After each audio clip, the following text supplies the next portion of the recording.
શું હાલચાલ છે મિત્રો? દેશ અને દુનિયાના 25 મહત્વના સમાચારો ઉપર એક નજર. શ્રાવણ ઉત્સવનો પ્રારંભ. રાજ્યના 6 જિલ્લાઓમાં સખી મંડળની બહેનો માટે સ્થાનિક ઉત્પાદનોના વેચાણ અર્થે વિશેષ શ્રાવણ ઉત્સવ મેળાનો આજથી શુભારંભ થઈ ચૂક્યો છે. અન્ય મહત્વના સમાચારની વાત કરીએ તો મહિલા સ્વરોજગાર પ્રોત્સાહન. ગ્રામીણ મહિલાઓને આર્થિક રીતે સશક્ત બનાવવા માટે વોકલ ફોર લોકલ અભિયાનને વેગ આપવા ગ્રામ વિકાસ વિભાગ દ્વારા વિશેષ સ્ટોલ ફાળવવામાં આવ્યા છે.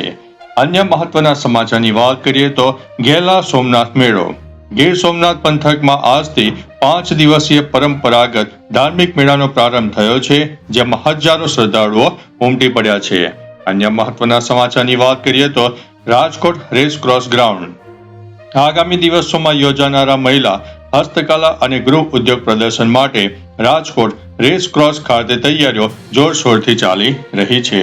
અન્ય મહત્વના સમાચારની વાત કરીએ તો વરસાદની આગાહી. હવામાન નિષ્ણાતોના મતે આજથી ગુજરાતમાં ભેજવાળા પવનો અને નવી સિસ્ટમ સક્રિય થતા છૂટાછવાયા વિસ્તારોમાં વરસાદી માહોલ સર્જવાની સંભાવના રહેલી છે. અન્ય મહત્વના સમાચારની વાત કરીએ તો કૃષિ પાક માટે સલાહ. મગા નક્ષત્રના આગમનને ધ્યાનમાં રાખીને ખેડૂતોને પાક સંરક્ષણ અને નિંદામણ બાબતે કૃષિ યુનિવર્સિટી દ્વારા માર્ગદર્શિકા જારી કરવામાં આવી છે. અન્ય મહત્વના સમાચારની વાત કરીએ તો દક્ષિણ ગુજરાતમાં ભેજનું પ્રમાણ. દક્ષિણ ગુજરાત અને સૌરાષ્ટ્રના કેટલાક પંથકોમાં સૂર્યના તાપ સાથે અસહ્ય ઉકળાટ અનુભવાઈ રહ્યો છે. અન્ય મહત્વના સમાચારની વાત કરીએ તો બંગાળની ખાડીની સિસ્ટમ. સપ્ટેમ્બર મહિનાની શરૂઆતમાં બંગાળની ખાડીમાં સર્જાનારી નવી લો પ્રેશર સિસ્ટમથી રાજ્યમાં સાર્વત્રિક વરસાદનો રાઉન્ડ આવી શકે છે. અન્ય મહત્વના સમાચારની વાત કરીએ તો વાઇબ્રન્ટ ગુજરાત સમિટ 2027ની તૈયારીઓ. આગામી વૈશ્વિક સમિટના સંદર્ભમાં રાજ્યના ટેકનોલોજી ક્ષેત્રે આર્ટિફિશિયલ ઇન્ટેલિજન્સ એટલે કે AI અને ડેટા સેન્ટરના વિકાસ માટે વૈશ્વિક કંપનીઓ સાથે ચર્ચાઓ ચાલી રહી છે. અન્ય મહત્વના સમાચારની વાત કરીએ તો સંશોધન વિકાસ. સેમિકન્ડક્ટર અને ઇલેક્ટ્રોનિક્સ મેન્યુફેક્ચરિંગ ક્ષેત્રે ગુજરાત અગ્રેસર રહે તે માટે સાણંદ અને ધોલેરા પંથકમાં નવા પ્લાન્ટ્સનું કામ ઝડપથી આગળ વધી રહ્યું છે. આગળ વધીને વાત કરીએ તો ડિજિટલ એજ્યુકેશન.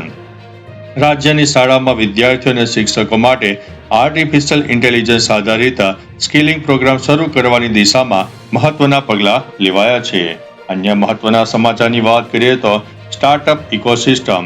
યુવા ઉદ્યોગ સાહસિકોને પ્રાદેશિક સ્તરે માર્ગદર્શન પૂરું પાડવા માટે અમદાવાદ અને ગાંધીનગરમાં નવા ઇન્ક્યુબેશન સેન્ટર્સની સમીક્ષા કરવામાં આવી છે. આગળ વધીને વાત કરીએ તો બુલેટ ટ્રેન પ્રોજેક્ટ.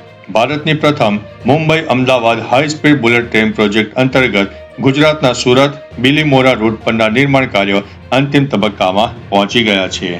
અન્ય મહત્વના સમાચારની વાત કરીએ તો રેલવે સ્ટેશન આધુનિકરણ. ગુજરાતના મુખ્ય રેલવે સ્ટેશનોના પુનર્વિકાસ પ્રોજેક્ટ હેઠળ મુસાફરો માટે અત્યાધુનિક સુવિધાઓ ઊભી કરવામાં આવી રહી છે. અન્ય મહત્વના સમાચારની વાત કરીએ તો એસટી નિગમની નવી બસો.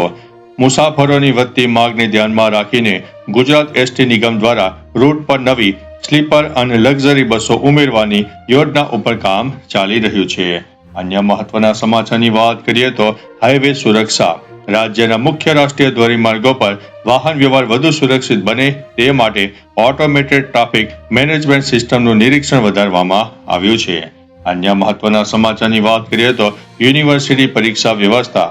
રાજ્યની વિવિધ યુનિવર્સિટીઓમાં આગામી સત્ર માટેના શૈક્ષણિક કેલેન્ડર અને અભ્યાસક્રમમાં આધુનિક ટેકનોલોજી આધારિત ફેરફારો કરવામાં આવ્યા છે. અન્ય મહત્વના સમાચારની વાત કરીએ તો આરોગ્ય અભિયાન.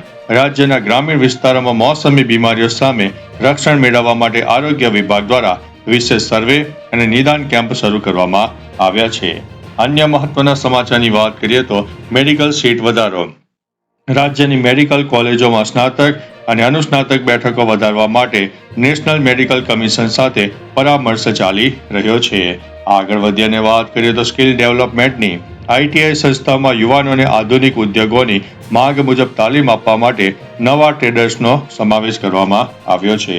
અન્ય મહત્વના સમાચારની વાત કરીએ તો વન મહોત્સવ અને હરિયાળી. રાજ્યભરમાં સામાજિક વનીકરણ અંતર્ગત વૃક્ષારોપણ કરાયેલા છોડની જાળવણી માટે ગ્રામ પંચાયતોને વિશેષ ગ્રાન્ટ ફાળવવામાં આવી છે.